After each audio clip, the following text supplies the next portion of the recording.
Bismillahirrahmanirrahim. Assalamualaikum warahmatullahi wabarakatuh. Perkenalkan, saya Dr. Jainuddin, SE/SH, MH, dosen program studi Magister Administrasi Bisnis Sekolah Tinggi Ilmu Administrasi Banten. Dalam kesempatan kali ini, saya akan menyampaikan pernyataan diri dosen dalam unjuk kerja Tridharma Perguruan Tinggi atau PDD UKTPT bidang pengajaran, serta menyampaikan mata kuliah yang saya ampu, yaitu Hukum Bisnis, dengan kode mata kuliah 182017 terdapat pada semester 3 dengan bobot 3 SKS. Mata kuliah ini menjelaskan mengenai hukum bisnis bagi pengusaha, pebisnis, atau wirausaha, serta memberikan penjelasan hal-hal yang berkaitan dengan hukum bisnis di Indonesia. Capaian pembelajaran lulusan program studi mata kuliah ini pada aspek sikap, yaitu 1. Menginternalisasi semangat kemandirian, kejuangan, kewirausahaan. 2. Menunjukkan sikap bertanggung jawab atas pekerjaan di bidang keahliannya secara mandiri. 3. Menginternalisasi sikap profesionalitas dan integritas. Aspek pengetahuan. Menguasai konsep teoritis secara umum terkait dengan teori-teori kewirausahaan, inovasi sebagai bagian dari teori kreasi pengetahuan atau knowledge creation, motivasi teori, perubahan sosial dan manajemen, khususnya perilaku sosial dalam kewirausahaan, lintas budaya dalam organisasi bisnis, fungsi-fungsi bisnis, dan teori pemangku kepentingan. Aspek keterampilan umum, mampu mengambil keputusan secara tepat dalam konteks penyelesaian masalah di bidang keahliannya berdasarkan hasil analisis, informasi, dan data. Aspek keterampilan khusus. 1. Mengevaluasi implikasi suatu kebijakan, keputusan, maupun strategi dengan menggunakan pendekatan, analisis, dan sistematis yang dituangkan dalam format evaluasi terstandar yang minimum mencakup informasi tentang metodologi evaluasi, temuan evaluasi, kesimpulan, dan rekomendasi. 2. Mengidentifikasi, menganalisis permasalahan bisnis terstruktur atau struktur bisnis dengan menggunakan pendekatan analitis dan sistematis dan merumuskan solusi yang dapat dipertanggungjawabkan. Yang ketiga, mengidentifikasi, menganalisis praktek tanggung jawab sosial dari sebuah organisasi bisnis atau corporate social responsibility terkait dengan etika dan pemanfaatannya dengan menggunakan pendekatan analitis dan sistematis dan merumuskan solusi yang dapat dipertanggungjawabkan. Adapun capaian pembelajaran mata kuliah, mahasiswa mampu memahami esensi dari hukum perdata yang diimplementasikan dalam bisnis, bentuk dan penggolongan badan usaha, serta esensi dari perjanjian atau perikatan dalam bisnis. Subcapaian pembelajaran mata kuliah. 1. Mahasiswa mampu menjelaskan tentang ruang lingkup ilmu hukum. 2. Mahasiswa mampu menjelaskan tentang ruang lingkup hukum benda. Yang ketiga, mahasiswa mampu menjelaskan tentang ruang lingkup hukum perikatan. Yang keempat, mahasiswa mampu menjelaskan tentang ruang lingkup pembuktian dan daluarsa. Yang kelima, mahasiswa mampu menjelaskan tentang hubungan hukum perdata dan hukum dagang. Yang keenam, mahasiswa mampu menjelaskan ruang lingkup perseroan terbatas. 7. Mahasiswa mampu menjelaskan tentang ruang lingkup hukum benda. Yang kedelapan, mahasiswa mampu menjelaskan lebih lanjut tentang pembukuan perseroan terbatas. Yang kesembilan, mahasiswa mampu menjelaskan tentang ruang lingkup hukum kepailitan. Yang ke-10, mahasiswa mampu menjelaskan tentang ruang lingkup hukum perbankan. Yang ke-11, mahasiswa mampu menjelaskan tentang ruang lingkup aspek hukum perjanjian kredit. Yang ke-12, mahasiswa mampu menjelaskan tentang ruang lingkup asuransi. Dan yang ke-13, mahasiswa mampu menjelaskan tentang ruang lingkup hukum, hak atas kekayaan intelektual atau hakim. Serta terdapat 10 buku referensi yaitu 1. Heri Hukum Bisnis PT Grasindo Jakarta yang diterbitkan tahun 2020. Yang kedua, Toman Sony Tambunan Hukum Bisnis yang diterbitkan oleh Prana Media Group Jakarta 2019. Yang ketiga, Agustinus Simanjuntak Hukum Bisnis yang diterbitkan oleh Raja Grapindo Jakarta 2018. Yang berikutnya, Bambang Sutioso Penyelesaian Sengketa Bisnis Jakarta 2016. Kemudian, buku Richard Burton Simatupang tentang aspek hukum dalam bisnis yang diterbitkan oleh Reneka Cipta Jakarta 2021. Yang berikutnya Subekti tentang hukum perjanjian diterbitkan oleh Intermasa Jakarta 2004. Yang berikutnya Mukti Arto Teori dan Seni Menyelesaikan Perkara Perdata di Pengadilan diterbitkan oleh Kencana Jakarta pada tahun 2019. Pras Hendra dalam bukunya Hukum Penyelesaian Sengketa diterbitkan oleh Sinar Grafika pada Jakarta 2016. Abdul Qadir Muhammad tentang Hukum Perseroan Indonesia, Bandung tahun 2012. Dan Santiago Faisal, Pengantar Hukum Bisnis, diterbitkan oleh Mitra Wacana Media, Jakarta tahun 2012.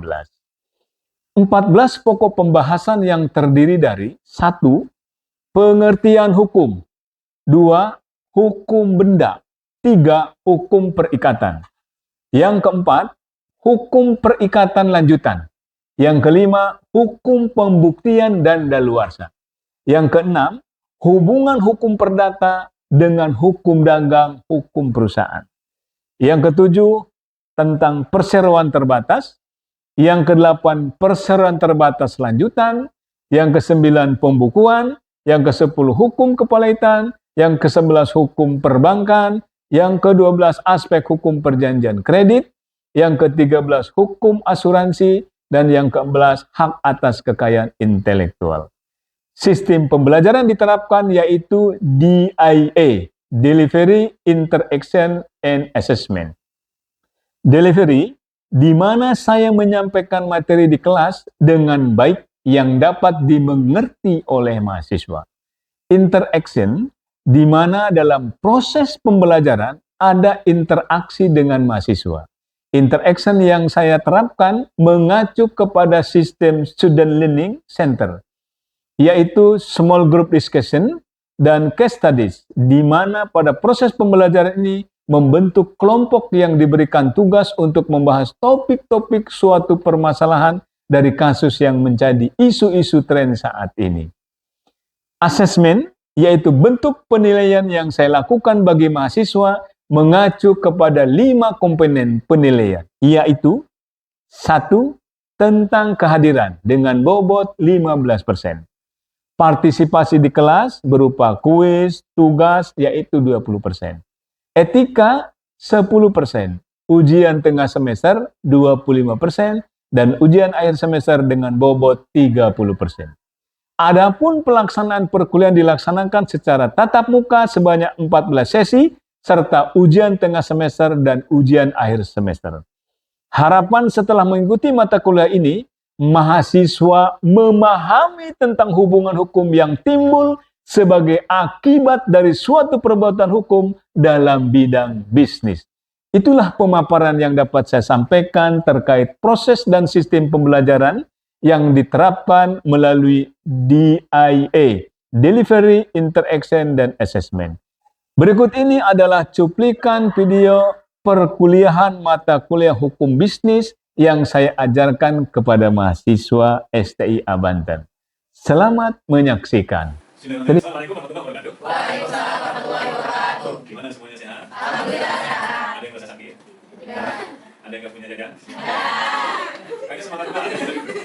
Baik kawan-kawan, sebelum kita mulai mata kuliah hukum bisnis, saya akan memperkenalkan diri dulu ya, supaya kawan-kawan tahu orang yang datang biar tahu ya, karena kalau tidak kenal berarti kalau tidak sayang, tidak cinta. Kalau tidak cinta berarti tidak romantis. Ya, jelas ya? Baik, namanya, apa sih dia? Nah, boleh ingat ya? Namanya Zaidin ya. Jadi saya dosen S2 di STK. Statusnya itu dosen S2. Ya. Saya latar belakangnya sekolah S1 ekonomi, S1 hukum, S2 hukum, S3 hukum. Banyak dari program-program ini yang terakhir itu dari Garuda ya. Dulu punya sekolah. Jadi kalau adik-adik mau pintar, mau punya motivasi kuat, bermain sekolah. Cuma kalau di sekolah, jangan main aja ya. Apalagi main kata-kata game gitu kan, nggak boleh ya. Pekerjaannya sehari-hari, pekerjaan sehari-hari sebagai anggota kepolisian di Polda Banten. Jabatannya sebagai wakil direktur Dimas. Makanya ada kan contohnya. Ada ya, di wakil direktur Dimas. Kemudian saya sebulan ditakdirkan untuk punya beberapa usaha. Ya, taniman, bikin perumahan, kemudian kalau adik beli mobil, boleh ke Solo Jaya, boleh sekarang boleh, boleh, tapi tiba-tiba belum dapat perannya. Orang bilang, ya mungkin belum dapat perannya. Itu sepintas tentang latar belakangnya. Kemudian saya juga punya media, tetapi sampai saat ini belum bisa dijalankan maksimal karena saya nyari orang belum ada yang tepat, sehingga ya daripada bisa lakukan dengan disimpan saja. Ya, kalau tidak diperkenal, masuk lalu saya boleh. Ya. Itu sekilas tentang profesi dan status ya. Kira-kira itu sepintas perkenalan. Kita masuk ke hukum bisnis. Ya, jadi kita hari ini belajar tentang hukum bisnis. Hukum, ada yang tahu tentang pengertian hukum? Ada yang tahu tentang apa itu artinya? Ada yang tahu? Boleh, ada tangan.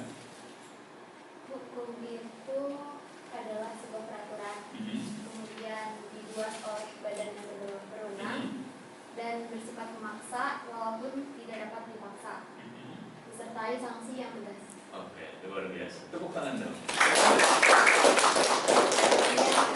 Ya. Jadi pengertian hukum itu banyak, ya.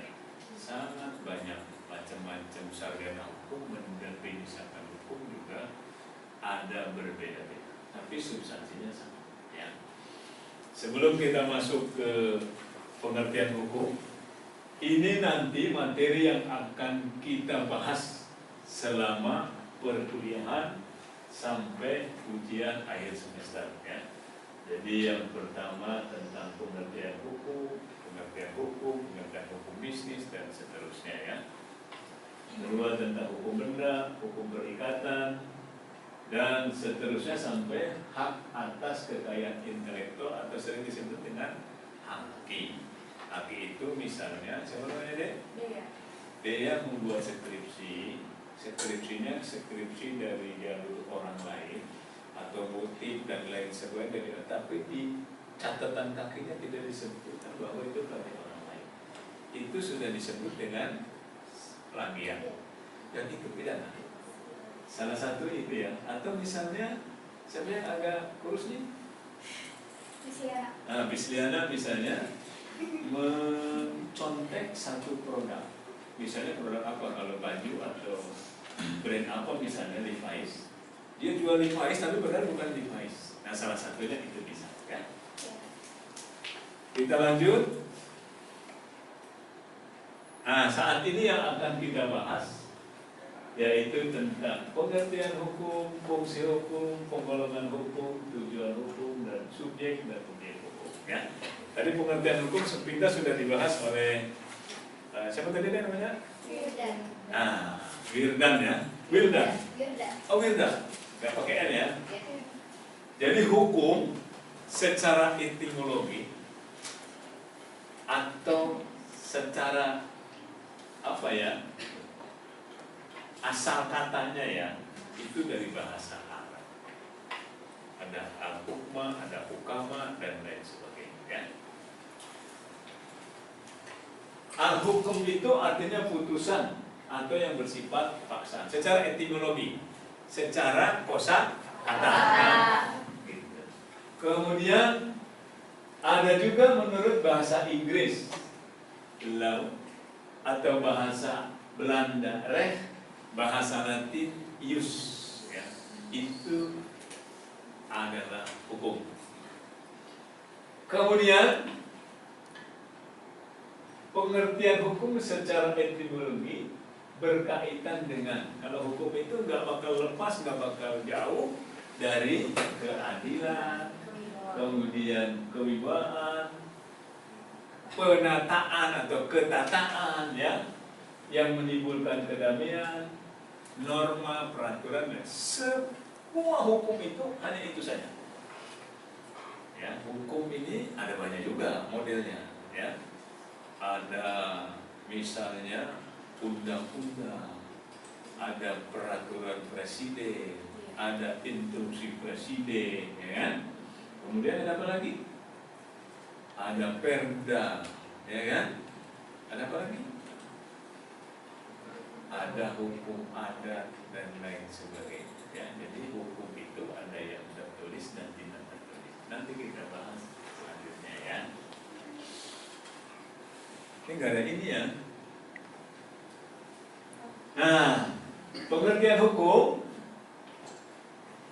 ini seperangkat aturan. Kenapa disebut perangkat? Karena merupakan satu kesatuan ya.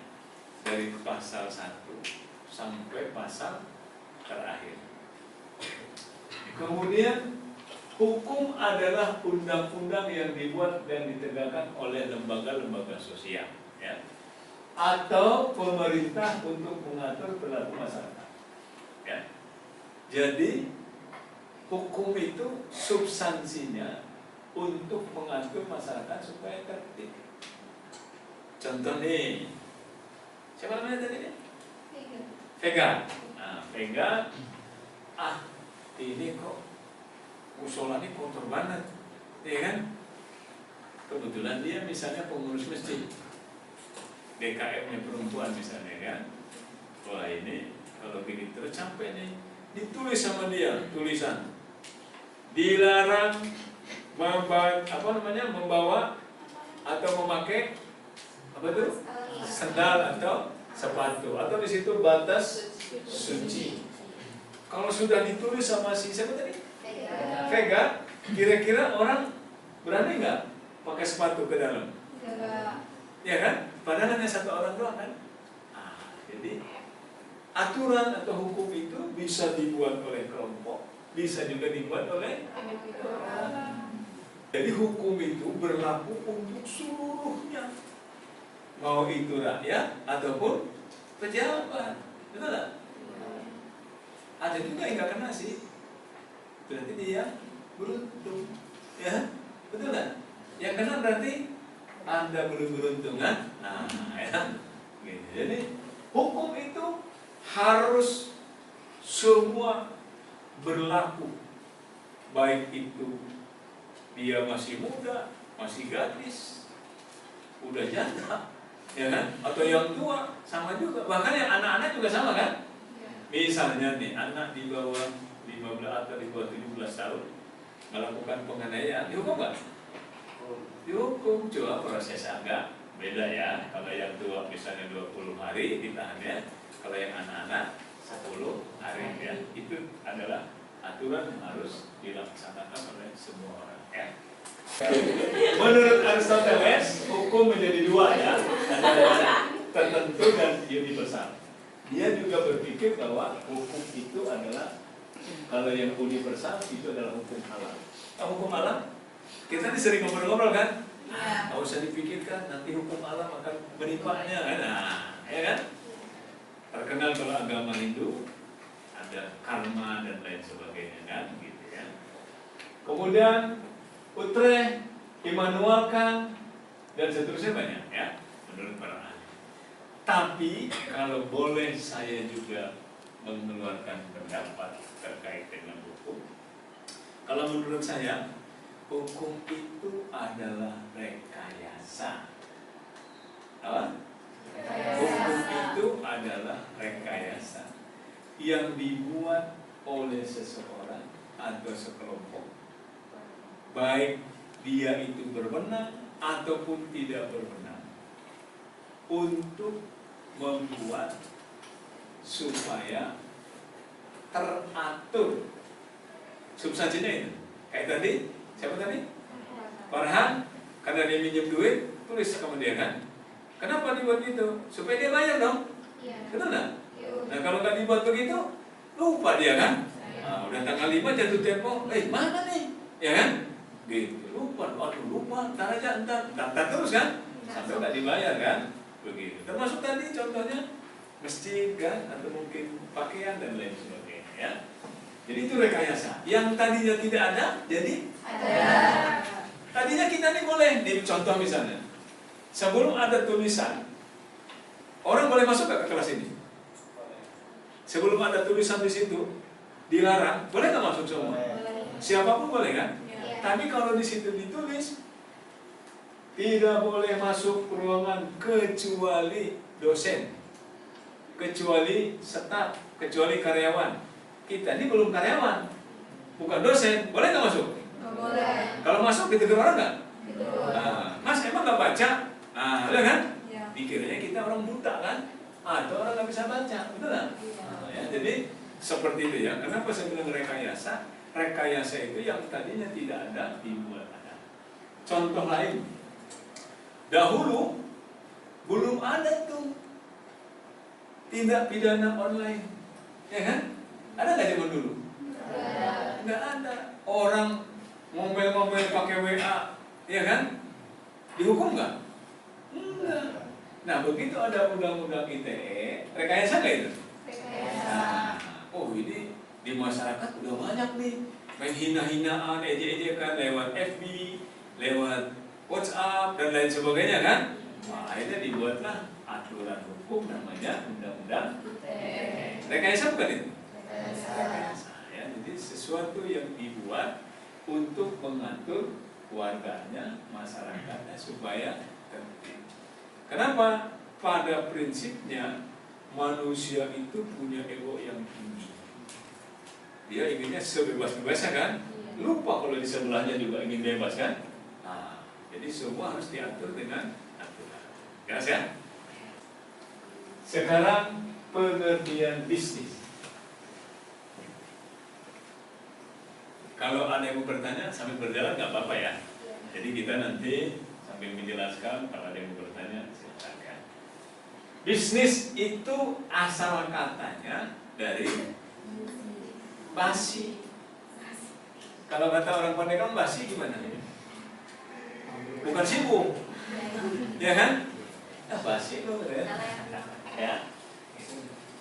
Jadi sibuk menurut bahasa Inggris. Bisnis merupakan salah satu kegiatan di bidang ekonomi. Orang semua tahu ya kalau bisnis ya. Misalnya, siapa namanya? Mira. Mira? Itu pengadilan perdata. Contoh kemarin yang sedang viral, yang sedang ramai. Ada orang, ini heboh banget demonya nih, bertahun-tahun banget. Orang diisukan tentang ijazah palsu. Ada kan yang diisukan ijazah palsu kan? Kalau menyangkut pemalsuan, otomatis masuk pidana dong. Masuk 263 KUH pidana. Kalau ini menyangkut pidana, harusnya lapor kemana? Ya, ke pengadilan pidana masuknya. Si korban atau terlapor ini harus lapor polisi. Jadi yang berhak menangani kasus pidana murni itu hanya polisi. Ada lagi yang lain? Yang lain? Ya, silakan.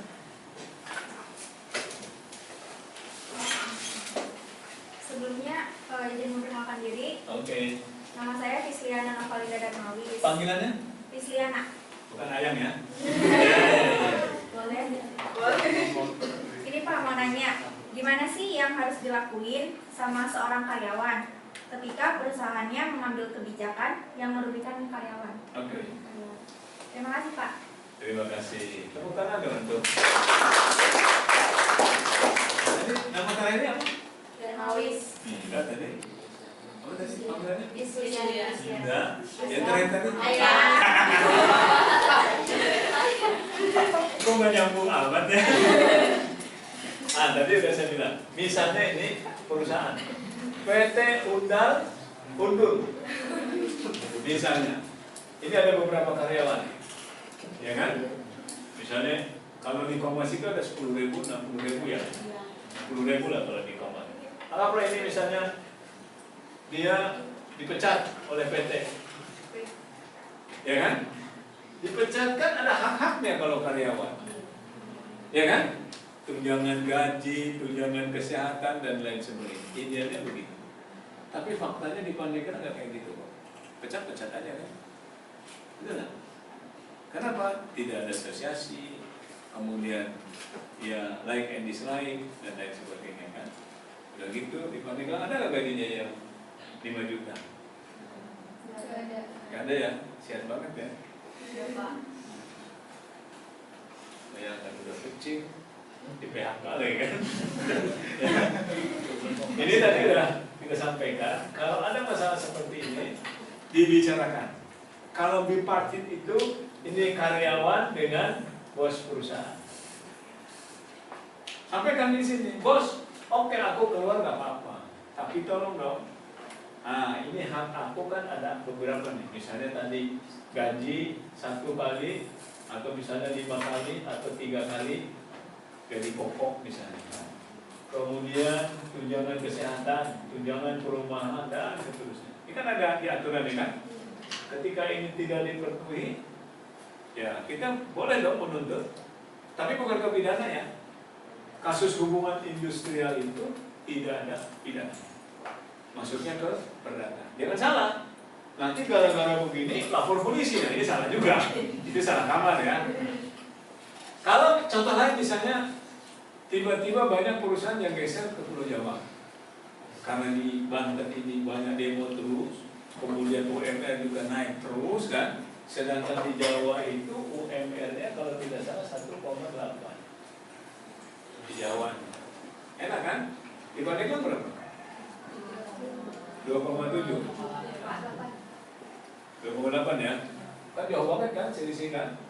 Nah, geser ke sana, karena ini geser ke sana terus PHK, karyawan di PHK semua dong. Iya kan? Enak banget main PHK. Nah, di sini ada kesepakatan. Makanya banyak kadang-kadang perusahaan langsung daftar dia ke pengadilan niaga, mendaftarkan diri perusahaan. Ada nilainya nggak keluar, marah-marah. Kenapa?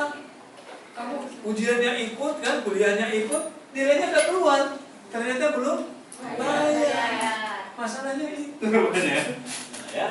Jadi apapun ceritanya, orang yang bersalah harus dihukum. Apalagi merugikan negara. Berarti kalau negara, kita dirugikan nggak?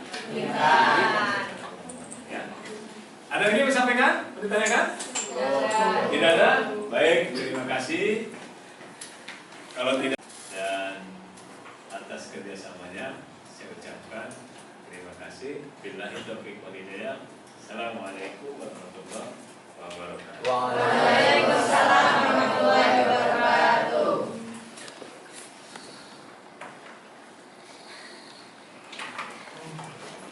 Demikianlah cuplikan video perkuliahan mata kuliah hukum bisnis di kelas yang saya ajarkan kepada mahasiswa STA Banten.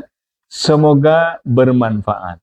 Assalamualaikum warahmatullahi wabarakatuh.